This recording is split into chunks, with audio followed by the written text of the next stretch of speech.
பொது இடத்துல டாய்லெட் போகிறது எவ்வளோ கெடுதல்னு வாத்தியார் எடுத்து சொன்னார். டாய்லெட் கட்டி பயன்படுத்த போகிறோம்.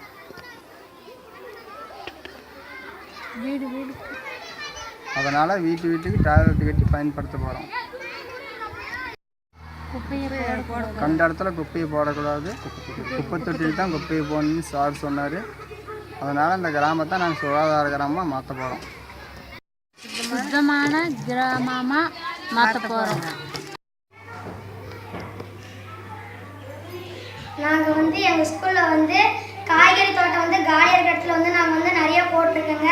எங்கள் வீட்லேயும் நாங்கள் காலியாக இருக்கிற இடத்துல நிறைய தோட்டங்கள்லாம் அமைச்சிருக்கிறோங்க. இந்த மாதிரி பக்கத்து ஸ்கூல்லையும் பசங்களுக்கெல்லாம் எங்கள் ஃப்ரெண்ட்ஸுங்களுக்கு சொல்லி நீங்களும் எங்கள் ஸ்கூலில் நிறைய காய்கறி தோட்டங்கள்லாம் அமைங்க அப்படின்னு நாங்கள் அவங்ககிட்ட சொல்கிறோங்க. அவங்களும் அவங்க அமைக்கிறாங்க. அவங்க வீட்லேயும் அமைக்கிறா அப்படின்னு சொல்கிறாங்க. அவங்களும் அமைச்சிட்ருக்காங்க. இந்த மாதிரி நாங்கள் எல்லாத்துட்டையும் உற்சாகப்படுத்துகிறோங்க.